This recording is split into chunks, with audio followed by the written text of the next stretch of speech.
Hi everyone, my name is Charlie and today I'm going to be discussing my reviews and rankings for the semi-finals of the Booktube prize. Unfortunately, I can't currently remember which group I was reading for, but I will be listing the books in alphabetical order and then sharing my thoughts on them, and after that I will share my rankings for that. I stole the format from Sarah of Hardcover Hearts a few years ago and I found that it quite works for me. So, the 6 books that I read for this round are How the One-Armed Sister Sweeps Her House by Cherie Jones, How Beautiful We Were by Imbolo and Mbue, The Magician by Toibin, The Lincoln Highway by Amor, Towles, The 5 Wounds by Kirstin Valdez Quade, and Still Life by Sarah Winman. Prior to going into this round, I had placed The Magician by Colm Toibin as my number 1 book for the previous round. Therefore, I used this book as a benchmark when it came to the rest of the books.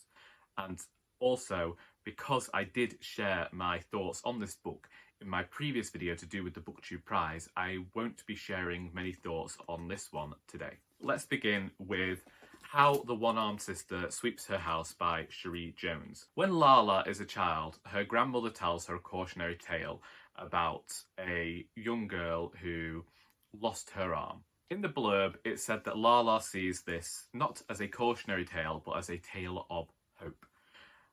We follow Lala mostly when she is older. She is in a somewhat abusive relationship.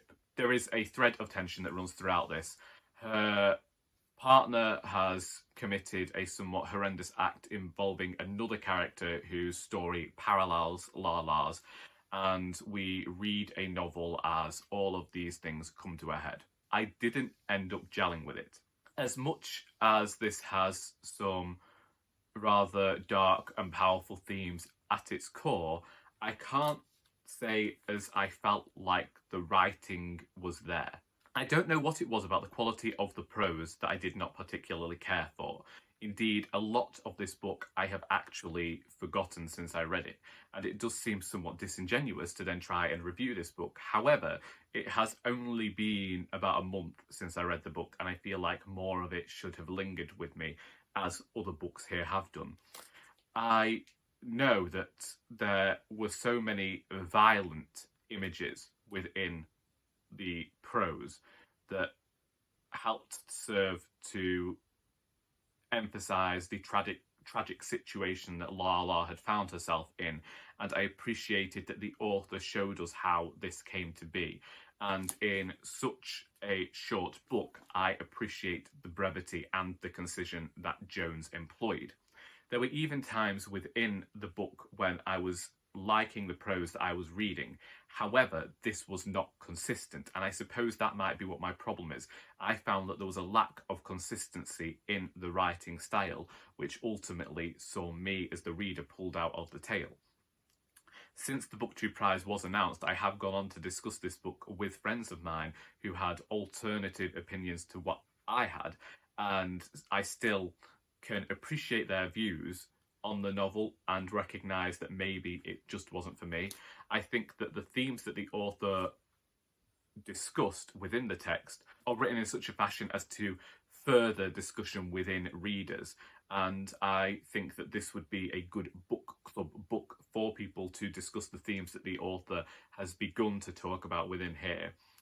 Alongside that, as I say, there are some very graphic images within the text, and I suppose maybe some of them do come back to me because it is definitely a book that seems somewhat steeped in anger for some characters and steeped in sadness for others. But I just didn't gel with it. Then we have How Beautiful We Were by Imbolo and Mbue, and this has many different voices coming together to tell this story. A corporation has ruined the village that our characters live in. They have polluted the water, many children are dying, and in the beginning of this novel, when 3 people are sent from this corporation to almost reassure them, the village chooses to kidnap them. Men have gone missing from this town, and it sets off this string of events that encapsulates many years. Again, I didn't get on with the writing style, but I could appreciate what the writer was doing. And I found with this one, rather than reading it, listening to the audiobook proved beneficial. And I think that sometimes that is the way with books. Sometimes a book can be improved with a good narrator reading it.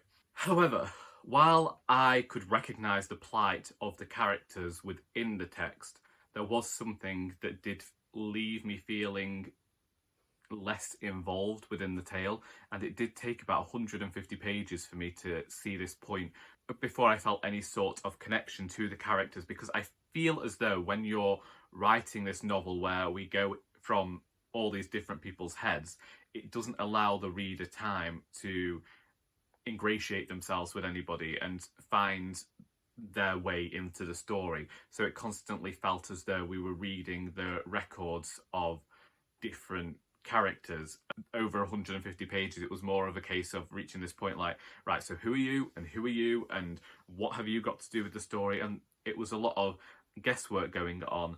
Things would happen off page that you'd think would be quite impactful to the story, and I don't know. I personally could recognise the quality of the writing and still not particularly think that the book was at its best.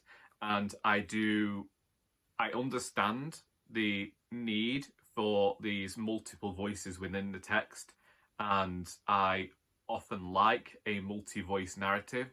I just think that this one didn't necessarily work for me. Then we have The Magician by Colm Toibin, and I talked about this in my previous video to do with the Booktube Prize. This was my top book that I read for the Booktube Prize that time and became my benchmark this time around.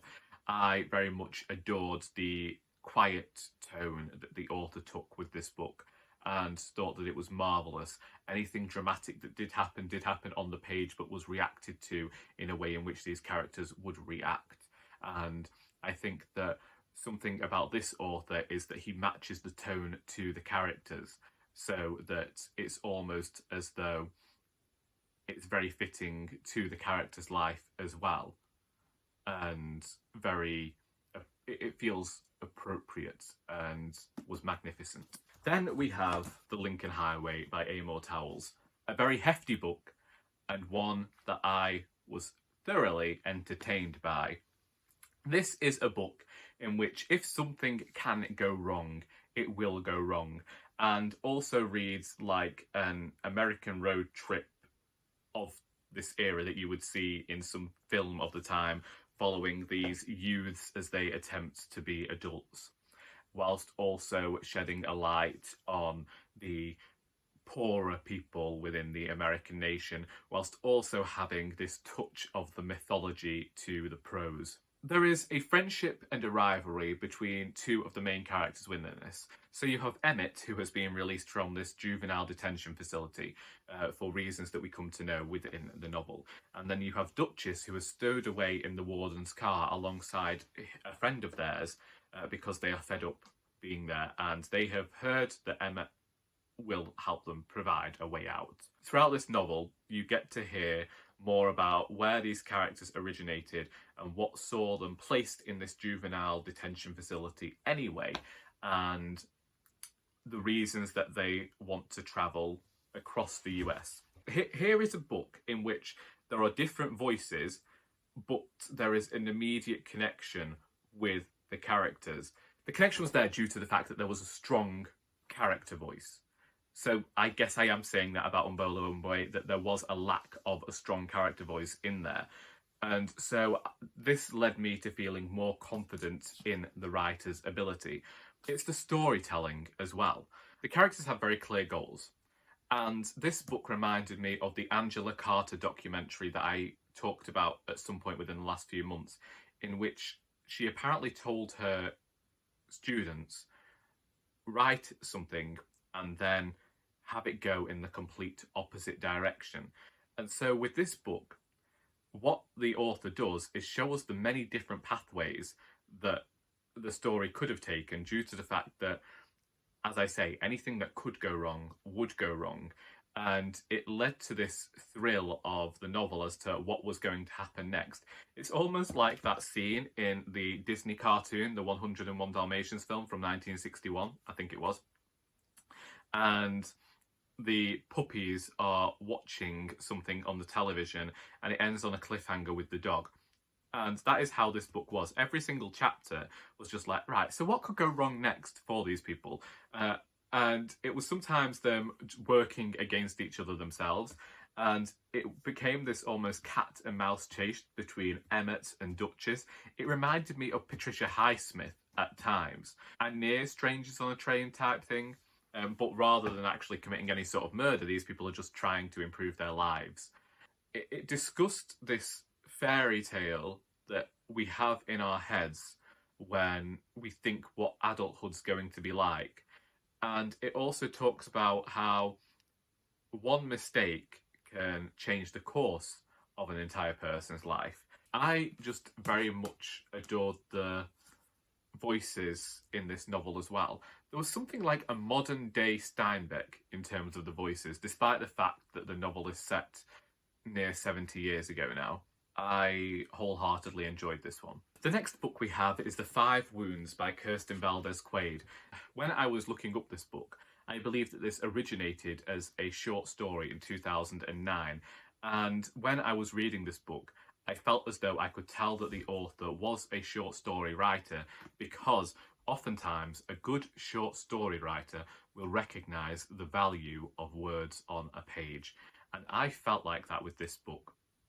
So we have Angel, who is pregnant at the age of 15 and has walked out from her mother's house to stay with her father and grandmother due to the fact that she believes that her mother's new boyfriend wished her ill. We have Amadeo, who is a drunk who constantly has aspirations but never seems to achieve them, and his mother, Yolanda, who is not there at the beginning of this book, but upon her return has discovered something that will impact the lives of everyone else within this tale. This was a family saga, really, discussing these people's lives. There was this great sense of how those who we love the most can also hurt us the most of all. The way in which Amadeo behaves is very much in this Peter Pan-esque style, in that he never seems to grow up. And when you consider his age, he and his former girlfriend were only teenagers themselves when they had Angel. So then there's this discussion where Angel now has this baby and she wants the best for the baby more than what she got from her parents, and she's striving for that. But as with the Lincoln Highway, there's this dramatic tension because characters are constantly teetering on the edge of doing something catastrophic. Her father begins a relationship that is somewhat unethical, and you as the reader know that it's got to come out at some point, but the repercussions, when they happen, still feel quite unexpected. But the repercussions caused me as a reader to then question the actions and the behaviour of a certain character throughout the rest of the narrative. The prose was enjoyable to read as a writer and a lover of craft, because it was as though this author had considered every single word that was on the page and used them to the best of her ability to tell a rather marvellous tale. In terms of the novel, it does a lot of what we think of when we're having English literature classes. There's a lot of dramatic irony, a lot of tension, a lot of foreshadowing, and some of it is a bit eye-rolling at times, but also it makes sense in terms of the narrative that the author wishes to tell. Having not heard anything about this book before going into this round of the Booktube Prize, I did feel somewhat wary of it, but now I'm very much grateful to have read this book because I was just thrilled in terms of craft. And when I saw that Toibin had also blurbed this, it made sense to me because I was having a similar experience reading this as I did to that. Only the quietness in this book and the silence of this book constantly has this tension reverberating beneath it. And finally, we have Still Life by Sarah Winman, a book that I had been looking forward to for the entire year and unfortunately left me disappointed. It is an incredibly fast read, and in the beginning we see Ulysses Temper meet this woman called Evelyn Skinner, who is supposedly an art historian, but he believes that she is a spy. From this point, the characters go their separate ways, and we have the tale of Ulysses and what he got up to when he returned to England, and then you get the story of Evelyn running parallel to that. I think that this book reads fast. I think that had you read Sarah Winman before, then you will enjoy this book. And personally, I did enjoy this book. I don't think that it's doing anything different or reinventing the wheel. I don't think that it needs to. I don't know how to describe this book. It's my issue. Because I read it quickly, because it is fast-paced. I enjoyed what I read, and I thought that it was a good book. But when I held it up against other books, and I thought about the other books that are similar to this, I just felt like it was lacking something. And it's not the lack of speech marks. It's almost cookie cutter in the characters. It felt rather twee at times. It felt as there wasn't really any direction to the novel. It's just like, okay, so we're going to do this, we're going to do this, we're going to do this, and now the novel is going to end. And I don't really know why we made such a big thing about the connection between Evelyn and Ulysses, unless, of course, we wanted to talk about the changes in certain opinions from Evelyn's generation to later on in the book when things are ending, because it does encapsulate, similar to How Beautiful We Were, a lot of years. Sometimes I'd find myself getting confused by who certain characters were. Sometimes it felt a bit unbelievable as to what was happening and the bits of luck that certain characters would get. It was like every scrape that the characters would get into, there'd be an almost quick fix solution that just didn't seem natural.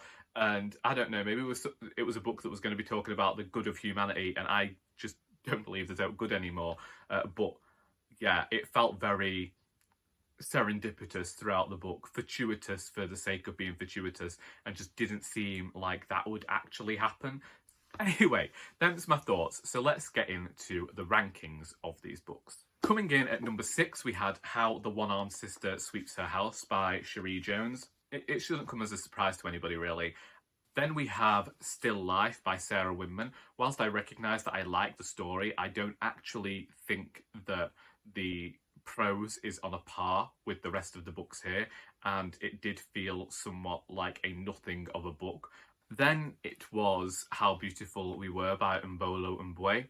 This is a book in which, whilst I might not have cared for it, I could appreciate the craft of the author, and I do believe that when I switched over to the audiobook and began listening to this book, I definitely gained more out of this than I would have done had I stuck to just reading it. Then we have The Five Wounds by Kirstin Valdez Quade. This one for me is the one that left me most conflicted. There were times when I thought that this could be my number 1 book, because I felt certain kinship with the characters and I felt like I wanted the best for them, and even when they were struggling I was like, you don't need to do this, and I was very much thinking about this book when I was away from it. And I think that the author is a brilliant writer indeed in terms of craft. However, there were certain points where I felt like, oh, this is a debut novelist issue. As a short story writer, Valdez Quade is brilliant, superb, recommend her writing. I recommend this book wholeheartedly, but there were just a few moments in here where I felt that the author over-egged the pudding, or just hadn't held herself back enough from the narrative. So certain things seemed a bit unnecessary. Then we have The Lincoln Highway by Amor Towles. As much as I adored this book, sometimes I felt like it had this tendency towards the dramatic that just didn't suit my sensibilities as much as I would have hoped. Which means that this time around, The Magician by Colm Toibin was my #1 book again. Nothing matched the feelings that I felt when I read this one, and I still think that this was a magnificent read. So you can imagine my disappointment when I discovered that this was no longer in the running for the Booktube prize. Indeed, I was almost glad that in the next round I will be judging translated fiction, because I have 5 books there that I haven't read before, and it's like going in with this fresh slate, although I had read 5 of the 6 books for the fiction portion of the final round of the Booktube prize, and would have only had to read Great Circle. So in some ways it would have been nice to have got fiction this time, but losing The Magician, I did feel like I no longer had a horse in this race. But there are some fantastic books in the final fiction round of the Booktube prize, and I don't wish to denigrate them just because one of my favourites didn't make it through. But the 3 that got through from my rankings were The Lincoln Highway by Amor Towles, The 5 Wounds by Kirstin, Valdez, Quade, and How Beautiful We Were by Imbolo and Mbue. And I think that those are some great books to go through. We still have the love songs of W.E.B. Du Bois on there. We've got Great Circle, and I am ashamed that I can't remember who the last person on there is, but I will leave a link to Robert of Barhord's video in the description so that you can go and you can see what has made it onto the final. Them's the books. Have you read any of these books? Do your views differ from mine? Would you like to discuss any of them? Because please feel free to do so in the comments. I'm always open to discussion. Also, feel free to talk to me about the Booktube prize. Were there some books in this round that you were sad to see get eliminated? Were there some books that you are somewhat perturbed to see are still in the final round? You can let me know that as well. I hope that you have enjoyed this video, and until next time, that is all.